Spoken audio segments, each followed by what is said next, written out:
오늘이 무슨 금요일이죠? 성금요일입니다. 영어로는 성금요일을 어떻게 표현하느냐면 앞에다가 이 단어가 붙습니다. Good Friday라고 합니다. 금요일은 금요일인데 앞에 Good이라고 하는 말이 붙어요. 조금 이제 영어를 조금만 생각하는 사람은 어떻게 이 십자가에서 예수님이 돌아가신 어떤 의미에서 슬픔과 애통과 눈물의 날인데 어떻게 그 금요일 앞에다가 굿이라고 하는 말을 붙일 수 있을까? 여러분, 굿이라고 하는 영어의 단어가 좋다라고 하는 뜻이잖아요. 또는 선하다라고 하는 뜻을 가지고 있습니다. 이게 이제 조금만 이렇게 생각하는 사람 같으면 조금 이렇게 맞지 않고 어울리지 않는 것처럼 그렇게 보여지는 단어 가운데 하나입니다. 근데 이제 깊이 들어가서 우리가 묵상을 하면 예수님의 십자가의 죽음이 우리에게는 좋아요, 나빠요? 대답하시기 바랍니다. 예수님의 십자가의 죽음이 여러분들에게 좋아요, 나빠요? 좋단 말이죠. 예수를 믿는 우리들에게는 선한 것입니까? 악한 것입니까? 이제 그런 의미에서 굿이라고 하는 말을 붙입니다.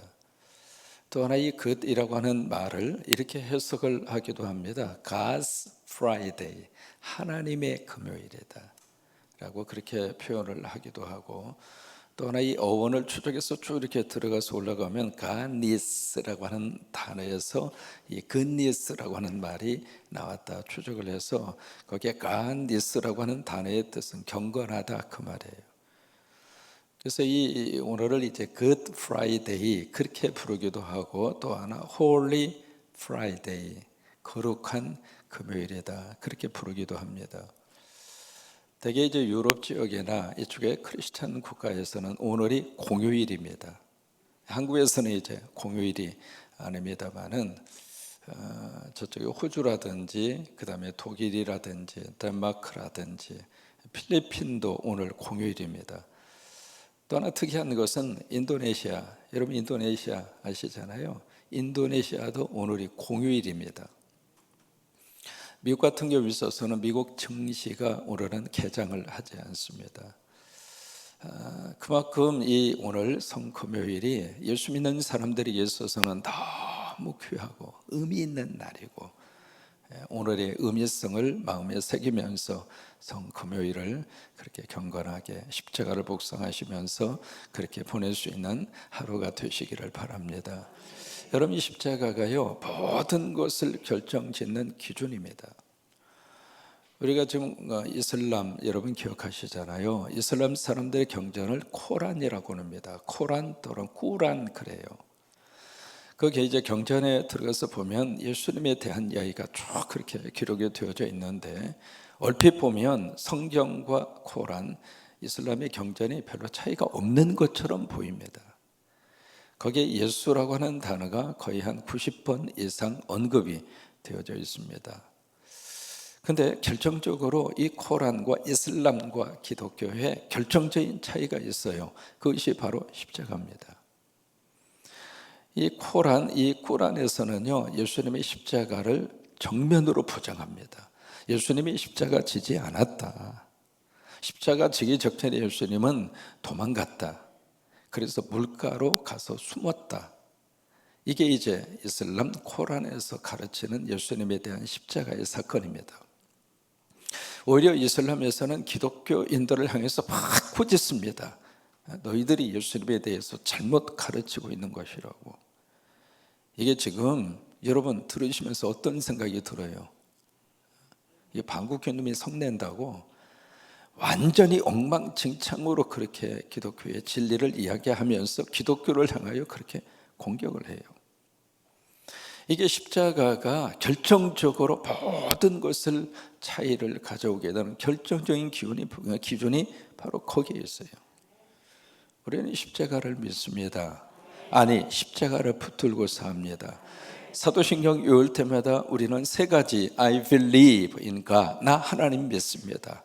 I believe in Jesus Christ, 내가 예수님 믿습니다. I believe in the Holy Spirit, 나 성령님 믿습니다. 세 가지 믿습니다. 누가? 내가. 남이 믿는 건 아무 상관이 없어요. 내가 믿어야지. 우리 자녀들, 우리 그 친구들, 여러분들이 믿어야지. 엄마 아빠 믿는 것으로 여러분들이 도매금으로 얻어먹을 수 있는 게 없어요. 내가 믿는 거죠. 내가 믿는 거지. 그래서 내가 예수님을 믿는데 어떤 예수님을 믿는가? 동정녀, 만에게서 나신 예수님, 고난을 받으신 예수님, 십자가에 돌아가신 예수님, 그리고 사흘 만에 부활하신 예수님, 그리고 다시 이 땅에 오시는 예수님, 그 예수님을 믿는다 이 말이에요.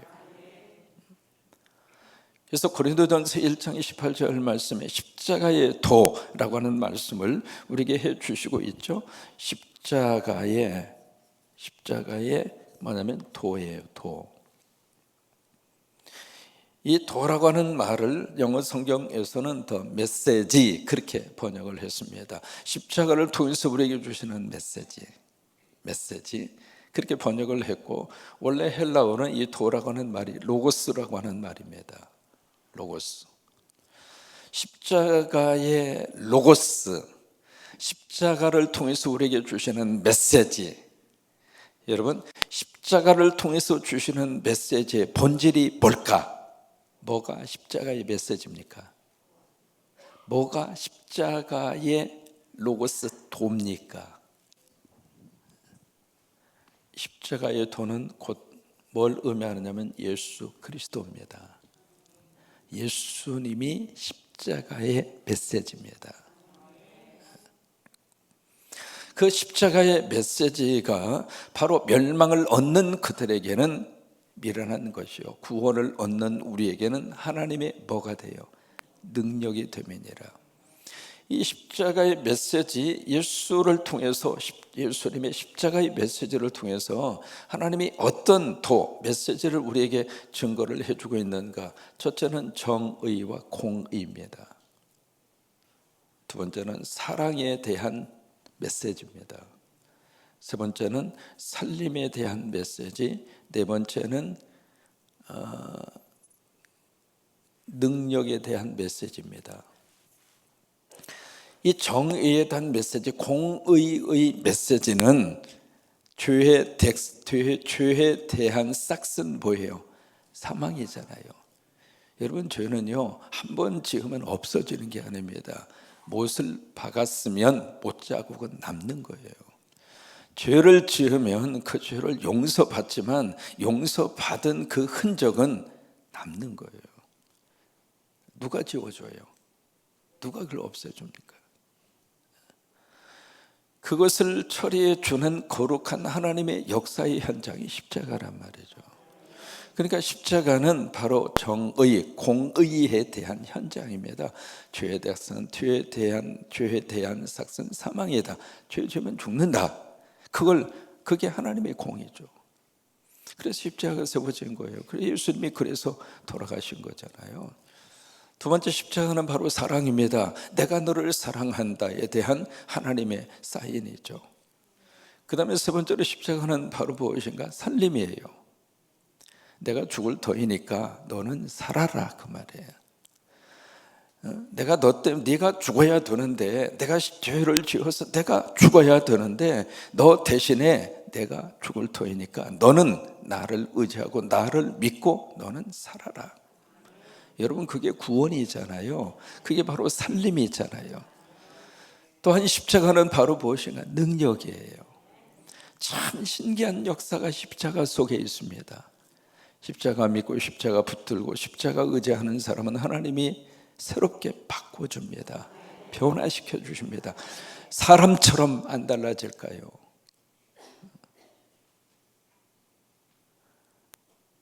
어떤 죽음의 막다른 골목, 그 자리까지 막다르야, 그 자리에 부딪혀야 그때 가서 이게 아닌데 좀 깨달아요. 좀 시간 지나고 나면 옛날로 돌아가 버립니다. 참 안 바꿔지는 존재가 미안합니다만은 저와 여러분입니다. 징그럽게 안 바꿔져.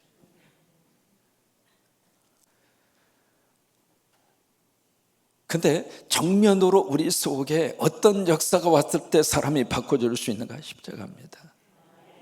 이게 복음으로 내 심령 속에 꽂혀져야 사람이 그때 가서 달라져요. 달라집니다.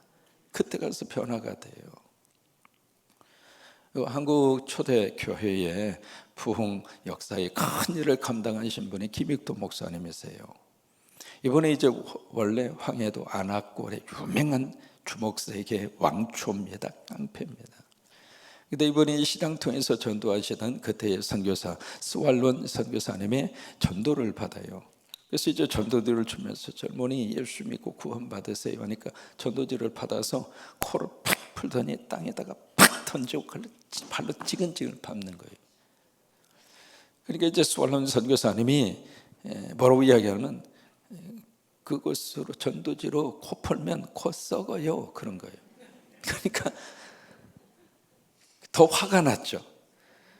그런데 희한한 게 그날 저녁부터 코가 건질건질 거리는 거예요. 사람이 참 묘해요. 그 여운이 머릿속에서 안 떠나가는 거예요. 코가 금방 썩을 것 같고 코가 금방 문둥거려져서 툭하고 떨어지고 하고 밤새도록 그런 거예요. 그래서 이제 악몽을 꾸다가 그 다음날 새벽에 도저히 안 되겠다 싶어서 솔란 선교사를 찾아가요. 찾아가서 나 예수 믿겠다. 그래서 예수 믿은 분이에요. 전도하다가 말 안 들으면 그렇게 이야기하세요. 그래서 이제 예수님을 믿게 됐는데 참 예수를 믿어도 성질대로 믿어요. 주목세계의 왕초답게 예수도 그렇게 믿었거든요. 성령의 불이 그에게 확 하고 임해서 그때부터 완전히 다른 사람으로 그렇게 살게 되는데, 전에 이제 함께 놀던 그 친구들이 우리 술 한잔 하자고. 그러니까 김익두 그분이 하는 말이 나 요즘에 약 먹어서 못 먹는다고 술을. 무슨 약을 먹어? 신약하고 구약 먹어서 나 술 못 먹는다고. 그러다가 이분이 갈라디아서 2장 20절의 말씀을 읽으면서 은혜 받았어요. 내가 그리스도와 함께 십자가에 못 박혀 죽었나니 그런데 이제는 내가 산 것이 아니라 오직 내 안에 그리스도께서 사신 것이라. 내가 육체 가운데 사는 것은 그 갈라디아서 2장 20절의 말씀이 하나님의 음성으로 들린 거예요. 여러분 성경 구절 가운데 단 한 구절만이라도 하나님의 음성으로 꽂히면 인생이 뒤집어지는 거예요. 그게 하나님의 말씀이에요. 그래서 그 말씀을 읽다가 그렇구나, 내가 죽어야 예수가 사는구나. 그래서 이분이 부고장을 돌리잖아요. 김익두 죽었다고. 부고장을 받은 안악골에 있는 주민들이 얼마나 기뻐하는지, 드디어 되졌다고. 얼마나 못된 짓을 많이 했으면 속이 다 시원하다고. 이런 사람이 어느 한 사람의 죽음 앞에 그런 반응이 나오는 인생을 살면 안 돼요. 잘 살든 못 살든 내 죽음 앞에 그래도 슬퍼해 주는 사람이 있어야 그게 제대로 산 거지. 그래서 이제 사람들이 마지막 가는 길 잘 되져서 구경이라 하자고 사람들이 딱 왔는데 관이 있는 것이 아니라 사람이 떡 하고 나타난 거예요. 옛날에 깡패 김익도는 죽었습니다. 오늘로 장례식을 치릅니다. 나는 이제 새로운 김익도로 살겠습니다. 한국 교회에 큰 일을 감당하신 분이 그분이에요. 십자가가 우리를 변화시키는 능력이 되는 거예요. 여러분, 이 은혜가 여러분 가운데 넘치기를 주의 이름으로 축원합니다. 누가 9장은요 산 위의 역사와 산 아래의 역사가 함께 기록이 되어 있습니다. 산 위에서의 놀라운 예수님의 변화의 역사를 3명의 제자들이 경험을 했고요. 그 다음에 산 아래에서 9명의 제자들은 귀신 들린 아이를 데리고 온 그 아버지의 청을 듣고 아무리 애를 써서 귀신아 물러가라, 마귀와 사탄아 물러가라. 그러니까 귀신이 니네들이 불러가, 네가 불러가, 창피를 톡톡히 당합니다. 이 사건과 더불어서 그 다음에 오늘 기록이 된 사건이 바로 그 이어서 나옵니다. 뭐냐면 산 위의 제자도 다 실패했고 산 아래 9명의 제자도 다 거덜난 겁니다.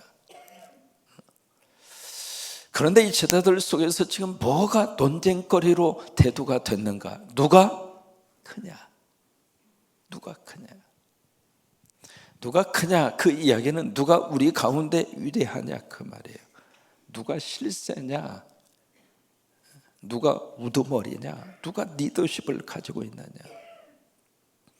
그 문제를 가지고 제자들 사이에서 변론이라고 하는 단어를 썼는데요, 이 변론이라고 하는 말은 악유입니다. 논쟁을 한 겁니다. 적당히 의견을 이야기하고 의견을 말한 정도가 아니라 그 문제를 놓고 어떤 면에서 멱살잡이까지 할 수 있을 정도로 그런 거예요. 사람이 말이죠, 두 사람, 세 사람만 모여져 있는 공동체라면 그 속에서 항상 우리는 서열을 매기려고 합니다. 어느 한 학교에서 학부모회가 이렇게 모였는데, 학부모회가 딱 모여서 거기서 이제 딱 조직을 하잖아요. 회장, 총무, 그리고 이제 서교회계 다 조직을 하고 나니까 회원이 하나도 없는 거예요. 학부모가 딱 4사람이었어요. 참 묘해요. 이렇게 딱 모이면 사람 사이, 사람의 어떤 공동체 속에서는 서열을 먹이려고 한단 말이죠. 그런데 그것이 세상입니다. 동물의 세계 보세요. 동물의 세계에서는 그 서열순을 완전히 목숨 걸고 서열을 정하기 위해서 치고 받고 싸우고 그러잖아요. 그래서 이제 우위를 점령한 그 우두머리가 먹이를 가장 먼저 차지하고 짝짓기에 우선권을 가지고, 그런 것처럼 인간 사회 속에서는, 인간 세상에서는 그런 것들이 자연스럽게 나타나게 돼요. 근데 문제는 그것이 교회까지 들어와 있다고 하는 거예요. 이 문제가 제자들 그룹 사이에서 논쟁거리가 될 정도로 이 문제가 제자들 사이에서 심각하게 지금 대두가 됐다 그 말이에요. 누가 넘버원이냐. 베드로 입장으로서는 그동안 내가 쭉 수제자잖아. 지금까지 대답도 내가 가장 많이 했어. 12제자 명단 봐. 가장 먼저 나오는 사람이 누구야? 나지. 그럼 내가 국무총리는 해야지. 그래서 베드로 국무총리, 야고보 요한 형제입니다. 적어도 우리 변화산 우리는 뽑혀서 갔잖아. 그 베드로 형님 그래 1등 해. 우리 그다음 우리 형제들이지. 정 안 되겠다 싶으니까, 분위기가 이상하다 싶으니까 예수님의 이모 야고보 요한의 어머니까지 치맛바람으로 동원시키잖아요. 빨리 그 자리 우리가 확보를 하라고. 분위기를 좀 아시겠습니까? 나머지 9명의 제자들은 산 아래에서 그냥 자존심 상할 정도로 완전히 지금 귀신 들린 아버지에게 된통 얻어 터지면서, 야, 우리끼리라도 뭔가 연합전선을 구축하자. 그럼 그 9명의 제자들 가운데에서도, 야, 우리는 이 사람 밀기로 하자.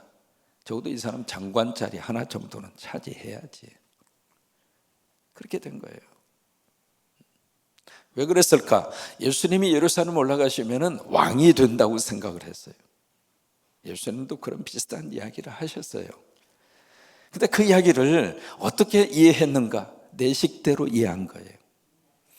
여러분, 설교 말씀을 내 식대로 이해하면 내 생각의 범위 안에서 설교의 말씀이 멈춰버립니다. 그래서 자기 식대로 생각을 하니까 예수님 예루살렘 올라가서 한 자리 차지하고 대통령이 되면, 아 그래? 그러면 거기다가 예수님 돌아가셔? 그럼 그 다음에 누가 올라가? 그 변론하는 그 제자들의 그 모습, 그 다음 절에 뭐라고 말씀하시는가? 이 제자들의 뭘 아셨느냐면 생각을 알았다고 그랬어요. 무슨 얘기인가?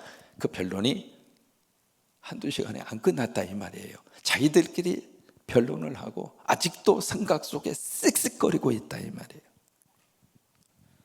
생각을 하시고 예수님 뭐라고 하시는가 불러놓고, 참 한심하다 니네들. 그렇게 말씀을 하시는 것이 아니라 그 옆에 누구를 갖다가 세워요? 어린아이 하나를 갖다가 세웁니다. 여러분, 그게 참 중요한 의미를 가지고 있는 단어입니다. 옆에 세웠다. 옆에 세웠다. 그것이 바로 뭐냐면 비유라고 하는 뜻이에요. 비유. 파라볼레라고 하는 뜻이에요. 파라, 옆에 두었다 이 말이에요. 그러니까 이 어린아이를 옆에 딱 세웠다고 하는 것은 예수님이 뭔가 말씀을 주시기 위해서 지금 비유를 하고 있는 거예요. 비유를. 그래서 이런 어린아이를 내 이름으로 영접하면 나를 영접하는 것이고, 나를 영접하는 사람은 나를 보내신 이를 영접하는 것이고, 그래서 제자들에게 그 메시지를 전해줍니다. 그러면 이 어린아이라고 하는 이 대상을 통해서, 비유를 통해서 하나 예수님이 무슨 말씀을 우리에게 해주시고 싶은 것인가? 여러분, 어린아이, 여기 우리 아이들 와 있습니다만 이번에 새벽에 총증군 7명의 우리 친구들이 새벽에도 총증군 개근을 했어요. 참 감사해요. 우리 하민이, 하율이, 또 이 친구들, 여러분 어른도 35일 지켜가는 게 얼마나 힘든지. 여러분 그래야 안 그래요? 이렇게 잘 나오다가 가끔 빠진 분이 있어서 어떻게 안 나오셨어 그랬더니 그냥 주무셨대요. 쉽지가 않습니다. 이게 35일, 36일 이게 쉬운 일이 아니에요. 또 하나 미안합니다.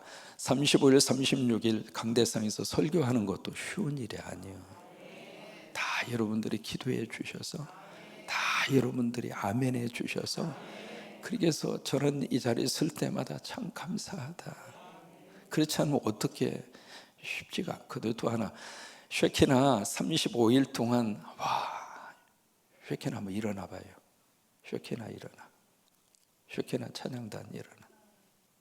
박 목사는 왜 안 일어나?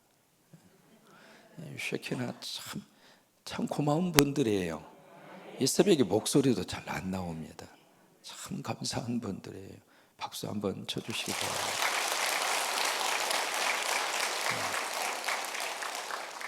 상급은 하늘나라 가서 받으셔요. 여기서 받아버리면 그렇잖아요. 이 아이들을 딱 해서 비유로 말씀하시는 그 의도가 뭔가? 여러분 아이들 하면 뭐 순수함, 아이들의 성격, 아이들의 이미지 그런 걸 이야기합니다만은 아이들에게 있어서 가장 중요한 이미지는 돌봄이 필요한 대상이에요. 아주 연약하다 그 말이에요. 그러니까 아이들을 영접한다는 이야기는 연약한 자들, 도움이 필요한 자들을 예수의 이름으로 안아주라 이 말이에요. 예수의 이름으로 손을 내밀어 주고, 그게 큰 자라 이 말이에요. 여러분 큰 교회는 어느 교회가 큰 교회인가?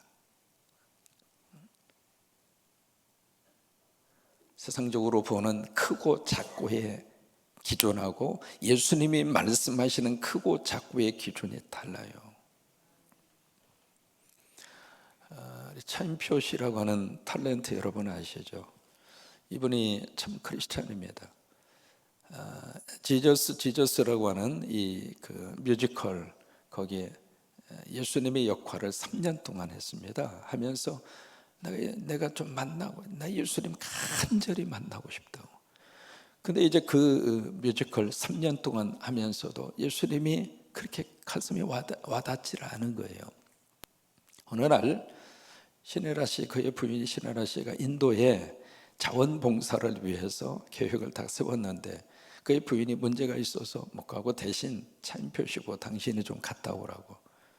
다 티켓팅도 하고 다 했으니까 당신이 갔다 오라고. 그래서 그까지 정도야 뭐 가서 좀 놀다가 오지, 그 생각을 하고 차인표 씨가 인도네시아로 떠나는데, 인도네시아가 아니라 인도로 떠나는데 비행기 1등석에 탁 타서 뭐 돈 있으니까 얼마든지 가능하죠. 그래서 이제 폼 잡고 인도에 딱 간 거죠. 함께 가는 그 목사님이 가셔서 다른 거 하지 마시고 어떤 아이든지 꼭 이렇게 껴안아주면서 예수님이 너 사랑해, 나도 너 사랑해, 그 단 두 마디만 해달라고 그런 거예요. 그러면 이제 그 사진으로 찍고 뭘 전달하고, 그까지쯤이야 뭐 내가 배운대. 그래서 이제 간 거예요. 가서 그 아이들을 끌어안고 예수님이 너를 사랑해 라고 하는 그 말을 그렇게 대사 유듯이 하는데 거기서 그분이 예수님을 만난 거예요.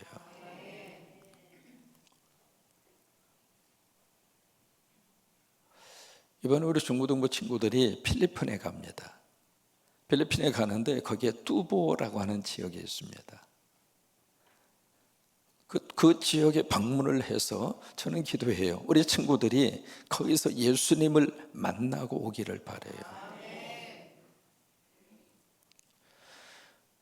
그러니까 그 아이들을 그렇게 딱 껴안으면서 예수님이 너를 사랑해 그러는데 그 순간에 예수님이 차인표 씨를 딱 껴안으면서 인표야 내가 너 사랑해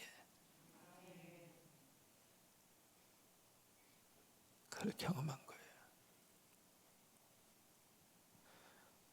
도움이 필요한 사람, 연약한 사람 그들을 껴안아주고 그들을 사랑하는 것이 어린아이를 영접하는 거예요. 두 번째로 이게 더 중요합니다. 어린아이라고 하는 그 개념이 사회통념상 어떤 개념을 가지고 있는가 문제예요.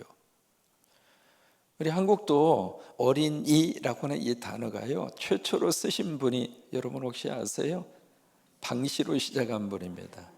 방정환 선생님이 최초로 이 언어를 썼습니다. 어린이. 그 전에는요 어린이를 애새끼, 깐난애기 그렇게 생각했어요. 그렇게 생각한 것이 아니라 그렇게 불렀어요. 너는 인간적으로 아직 덜 된 애들이야. 인격이고 뭐고 아무것도 없었어요. 벌써 우리 사회도 이게 20세기 초만 하더라도 그렇게 우리 자녀들을 취급했거든요. 그래서 어른들끼리 이야기하는데 애들 오면 뭐라고 그래요? 애들은 가라. 다 그렇게 우리가 취급받고 살았어요. 그러면 2000년 전에 예수님 당시의 어린아이들은 어떤 인격적인 대접을 받았을까? 무가치한 존재입니다. 존재성을 인정받지 못한 존재가 어린이들이에요.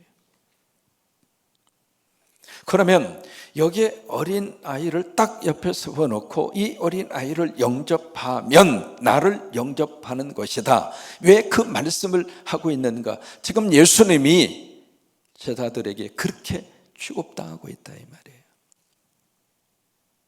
예수님이 누군지도 모르고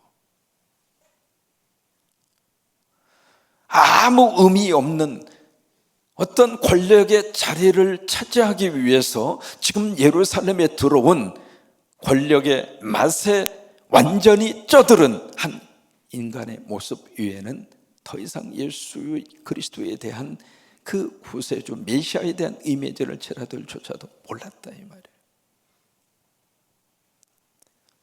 그렇게 취급당하던 분이 예수님이셨다 이 말이에요. 지금도 우리가 교회 안에 들어와 있습니다만은 우리가 예수님을 과연 어떻게 취급하고 있는가? 그래서 예수님이 어린아이를 딱 옆에 세워놓고 이렇게 무가치하게 취급당하는 어린아이와 같은 나를 메시아로 그리스도로 영접하면 나를 보내신 그분을 영접하는 것이 될 것이다. 그 사람이 가장 큰 자일 것이다. 오늘 교회 안에는 교회 문화가 흘러가야 합니다. 교회 안에는 세상과 다른 가치관이 교회 안에 세워져야 교회의 역사가 있습니다. 우리가 데오빌로의 복을 받게 하옵소서. 이 주제를 가지고 우리 35일 동안 달려왔습니다. 데오빌로, 하나님이 사랑하는 자, 하나님을 사랑하는 자, 하나님의 친구. 역사적인 한 인물로 등장하고 있는 데오빌로. 맞아요. 실존적인 역사의 한 인물입니다. 그러면서 또 하나, 그 데오빌로로 하나님이 우리를 택하시고 하나님의 자녀 삼아 주시고 하나님의 사랑을 받는 하나님의 거룩한 성도들로 하나님이 우리를 택하시고 부르시고 구원하셨습니다. 우리 안에 늘 예수 그리스도가 떠나지 아니하고 예수가 우리의 영혼과 심령 속에 깊이 자리매김해서 하나님 보실 때 예수 있는 사람이 최고로 큰 자입니다. 섬김을 받는 사람이 큰 자가 아니라, 큰 소리를 치고 호령하는 사람이 큰 자가 아니라 예수가 있는 사람, 영혼과 심령 속에 예수를 모시고 사는 사람, 그 사람이 가장 위대한 자이고 그 사람이 가장 큰 자이고, 다른 것으로 여러분들의 파워를 행사하려고 하지 마시고 내 안에 예수를 모시고 그 예수님 때문에 영적으로 하나님 나라의 큰 자로 그렇게 하나님을 섬기고 그렇게 믿음 생활하시고 그렇게 천국을 바라보고 사는 하나님의 위대한 데오빌로가 다 되시기를 주의 이름으로 축원합니다.